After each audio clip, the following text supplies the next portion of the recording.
Islamul. O prezentare succintă a islamului, așa cum a fost menționat în nobilul Coran și în tradițiile profetice. Varianta fără evidențe. Aceasta este o prezentare importantă ce conține explicații succinte ale islamului ce ilustrează cele mai importante baze, învățături și argumente extrase din sursele sale originale și anume din nobilul Coran și tradiția profetică.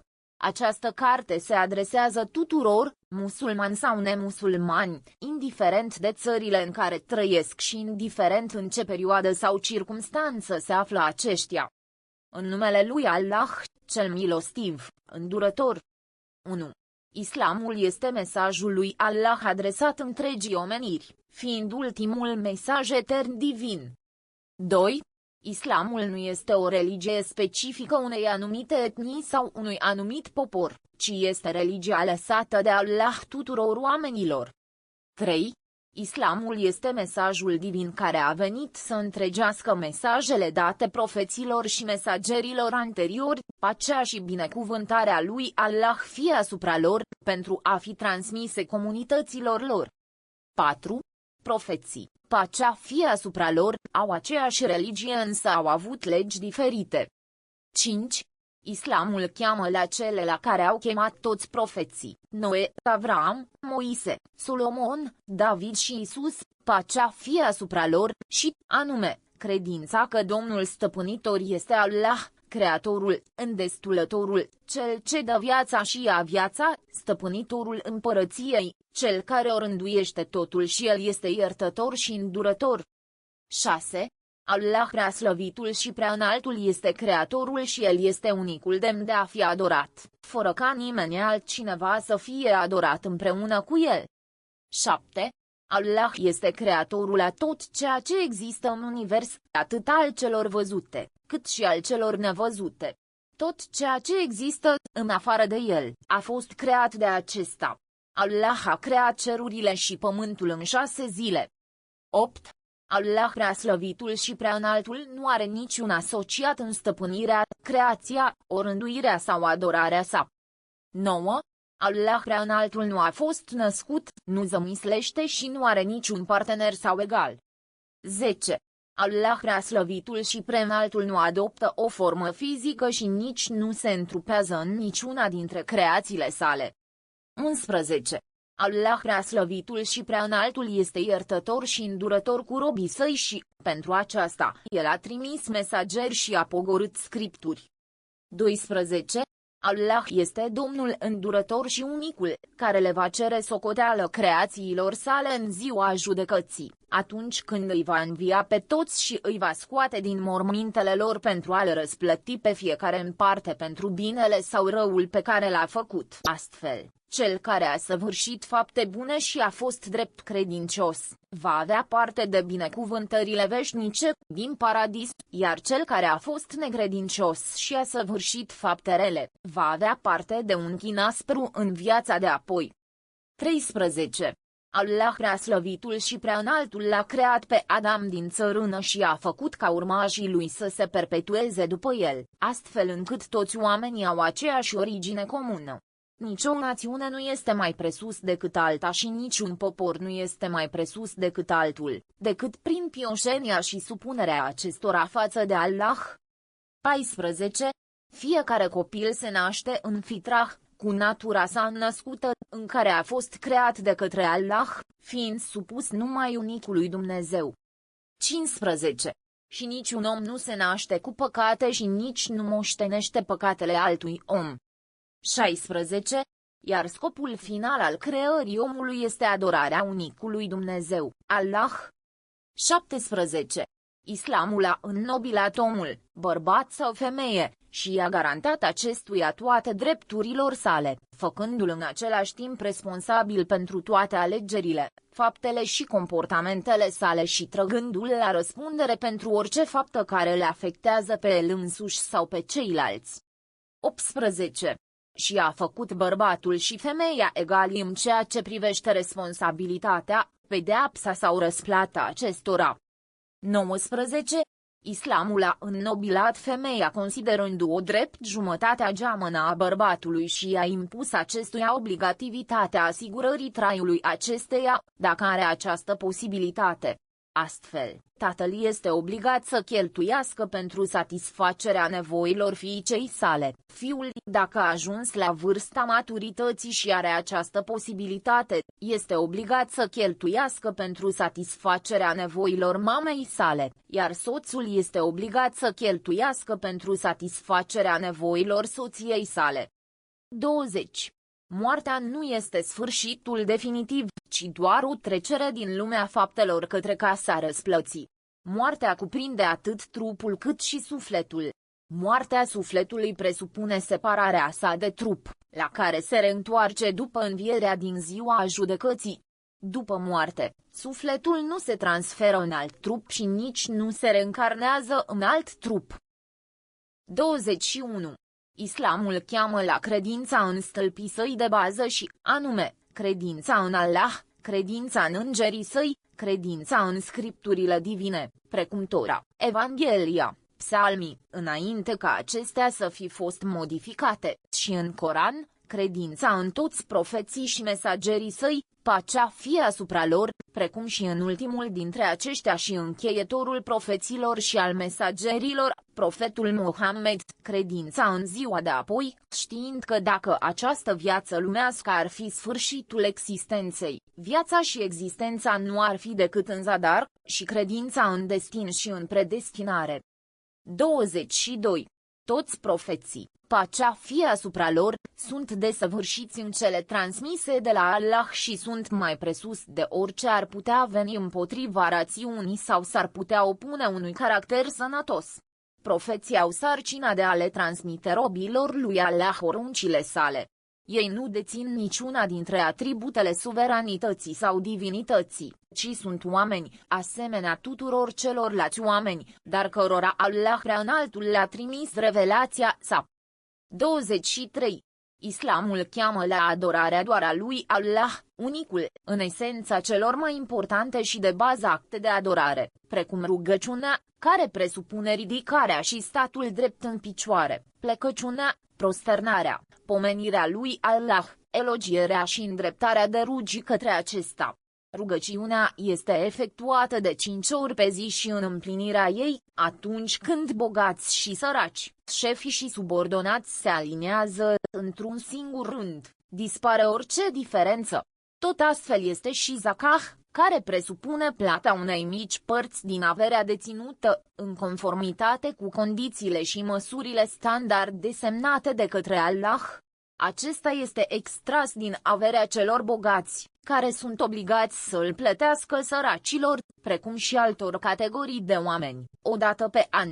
Un act de adorare esențial este și postul, care presupune abținerea de la toate actele care îl invalidează, ingestia de substanțe, întreținerea de relații sexuale cu soțul sau soția, etc., pe tot parcursul zilelor, de la ivirea zorilor și până la apus, din luna Ramadan.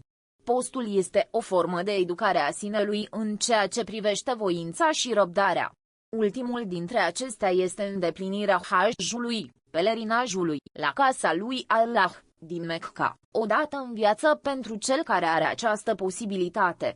În timpul pelerinajului, hajj, toți oamenii sunt egali în îndreptarea lor către Allah pe slăvitul, diferențele și afilierile existente între oameni dispărând. 24. O trăsătură unică a actelor de adorare în islam este faptul că Allah Preaslăvitul și Preaînaltul însuși a legiferat modul de efectuare al acestora, precum și timpul și condițiile specifice lor, iar mesagerul său, pacea și binecuvântarea lui Allah fie asupra sa, le-a transmis. Astfel, din momentul revelării și până astăzi, ele nu au suferit nici o interferență umană, nici o adăugire și nici o eliminare din conținutul lor. Toți profeții, pacea lui Allah fie asupra lor, au chemat la înfăptuirea acestor acte majore de adorare. 25. Mesagerul islamului este Mohammed ibn Abdullah, descendent al profetului Ismail, fiul lui Avram, pacea lui Allah fie asupra lor. El s-a născut în anul 571 de Hre, în Mecca, unde și-a început și misiunea de profet, emigrând mai apoi la Medina. Nu a participat niciodată la niciun act politeist realizat de poporul său, dar a participat la unele acte onorabile desfășurate de către acesta. A avut un caracter moral înalt, încă de dinainte de a deveni profet, fapt pentru care poporul său obișnuia să îl numească cel drept al Amin în limba arabă. Atunci când a ajuns la vârsta de 40 de ani, Allah l-a însărcinat cu misiunea profetică și l-a susținut cu miracole uimitoare, cel mai mare dintre acestea fiind nobilul Coran. Acesta este considerat ca fiind cel mai măreț miracol oferit vreunuia dintre profeți, un miracol etern, care dăinuie până în zilele noastre. După ce Allah a definitivat religia sa, iar mesagerul său, pacea și binecuvântarea lui Allah fie asupra sa, a transmis-o pe deplin, acesta a murit la vârsta de 63 de ani și a fost înmormântat în Medina. Profetul Muhammed, pacea și binecuvântarea lui Allah fie asupra sa, este ultimul mesager și încheietorul profeților și mesagerilor. El a fost trimis de către Allah cu îndrumare și cu religia cea adevărată pentru a-i scoate pe oameni din întunecimile păgânismului, a necredinței și a ignoranței la lumina tauhidului, monoteismul, și a credinței. Allah însuși adeverește faptul că El este Cel care l-a trimis pe profet pentru a-i chema pe oameni la El, cu voia sa. 26.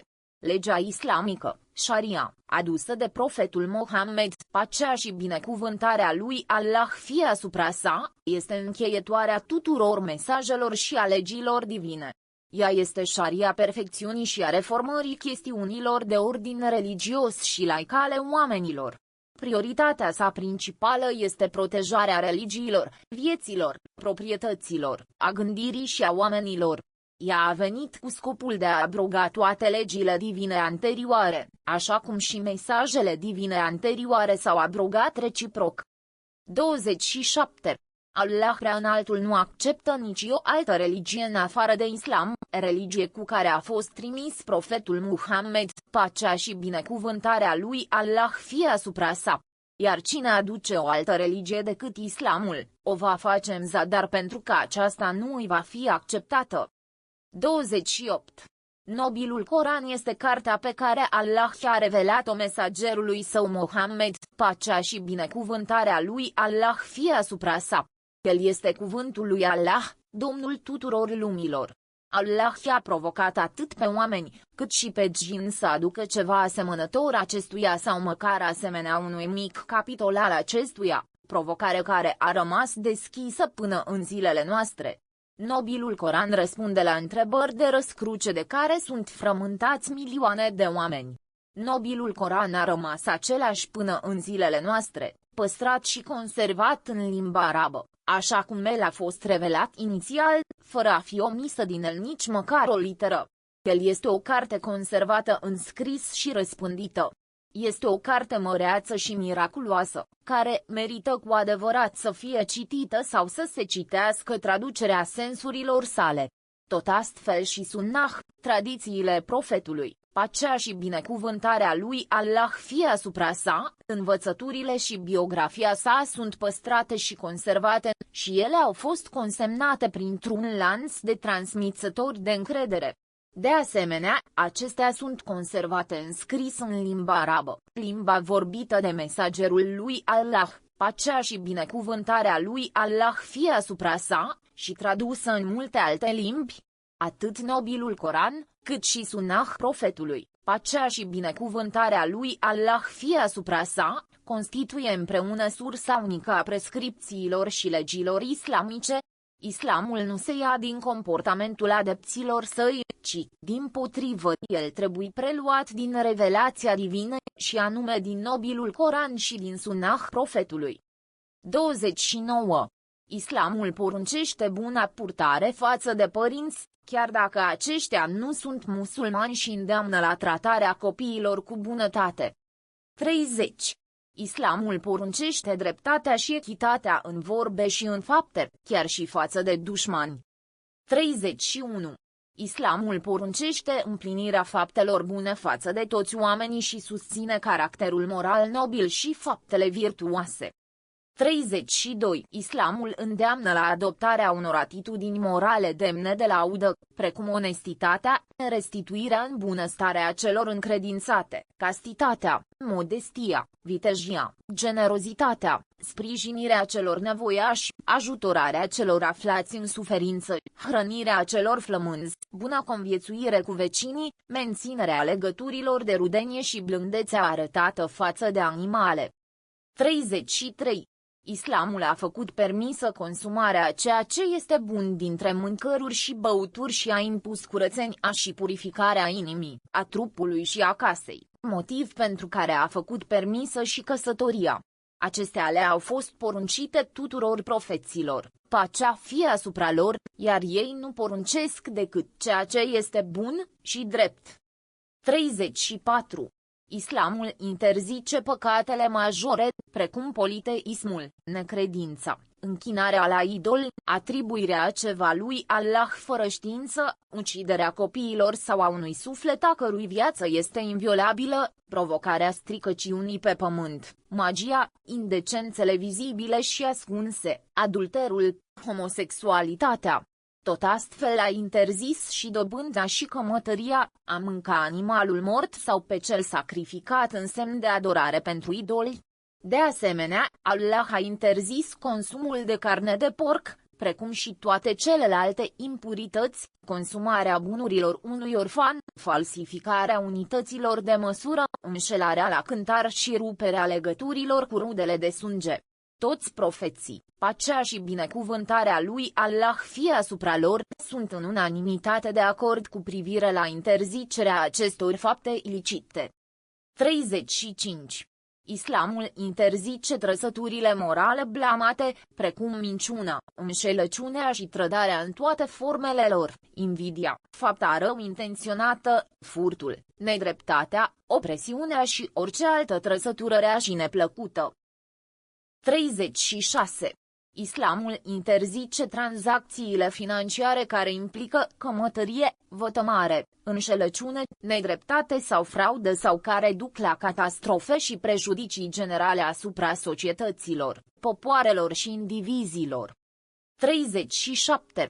Islamul protejează rațiunea sănătoasă și interzice tot ceea ce îi dăunează acesteia, precum consumul de alcool. Islamul a ridicat statutul rațiunii astfel încât aceasta să constituie punctul de referință al competenței și responsabilității juridice și a eliberat-o de încătușarea superstițiilor și a idolatriei. În islam nu există anumite taine sau prescripții care să vizeze o anumită clasă socială în mod exclusiv, ci, dimpotrivă, toate hotărârile și legile sale sunt, în general, în concordanță cu rațiunea sănătoasă și vizează atingerea dreptății și a înțelepciunii. 38.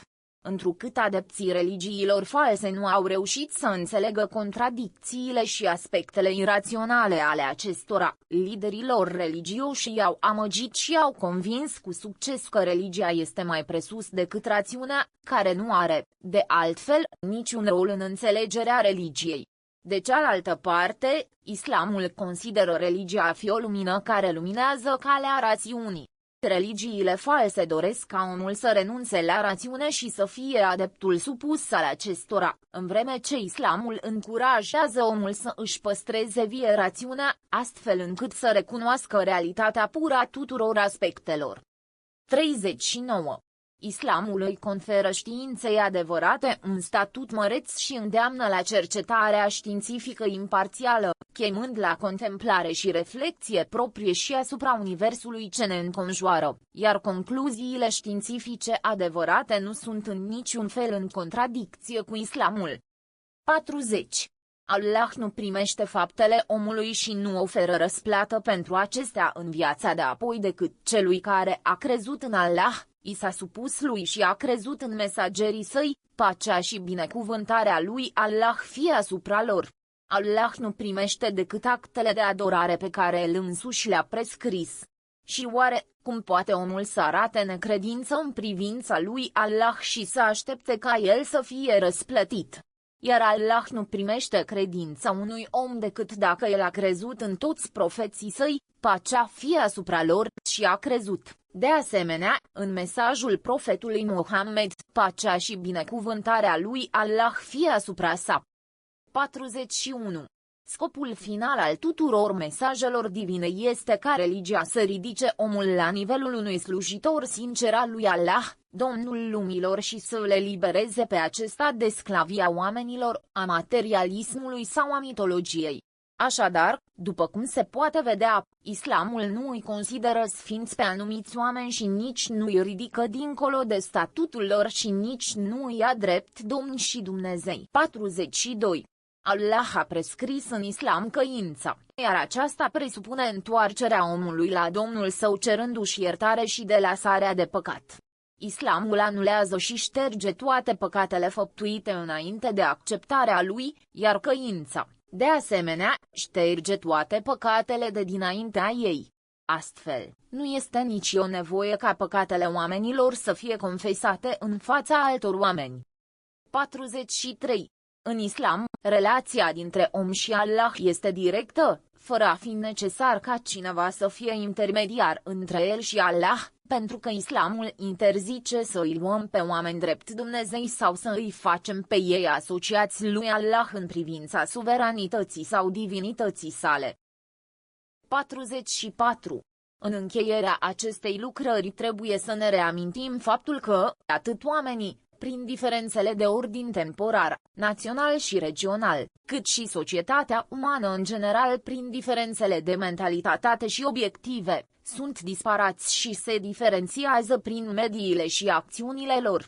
Prin urmare, se impunea cu necesitate existența unui îndrumător care să îi ghideze, a unui sistem care să-i unifice și a unui conducător care să-i protejeze.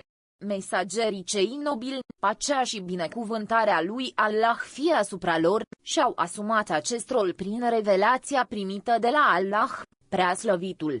Ei i-au condus pe oameni spre calea binelui și a îndrumării, i-au unit într-o supunerea față de legea lui Allah și au judecat între ei cu dreptate. Astfel, cu cât urmau mai mult călăuzirea mesagerilor, cu atât situația lor era mai stabilă.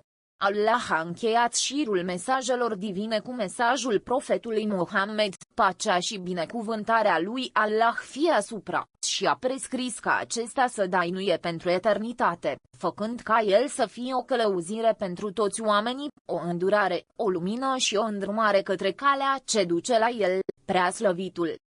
45. De aceea, te chem pe tine, o omule, să-i te rogi lui Allah, și să îl adori pe el, într-o modalitate sinceră și lipsită de orice imitare sau tradiție, și să știi că după ce vei muri te vei întoarce la Domnul tău, și să privești în interiorul tău și în orizonturile ce te înconjoară, și să accepți islamul astfel. Vei cunoaște fericirea, atât în această viață, cât și în viața de apoi. Iar dacă îți dorești să accepți islamul, nu trebuie decât să mărturisești că nu există alt Dumnezeu demn de a fi adorat în afară de Allah și că Mohammed este trimisul lui Allah și să te delași de tot ceea ce este adorat în afară de Allah, să crezi în faptul că Allah îi va învia pe cei aflați în morminte și că judecata și răsplata, din ziua de apoi, sunt adevărate. Iar dacă ai făcut această mărturisire, atunci ai devenit musulman și după aceasta va trebui să îl adori pe Allah în modalitatea în care el a prescris-o, prin rugăciune, zakah, post și hajj, pentru cel care are această posibilitate. Întocmit la data de 19 noiembrie 1441. Autor profesor dr. Mohammed bin Abdullah al-Sahim. Profesor de Akida în Departamentul de Studii Islamice, anterior. Colegiul de Educație, Universitatea Regelui Saud, Riyad, Arabia Saudită.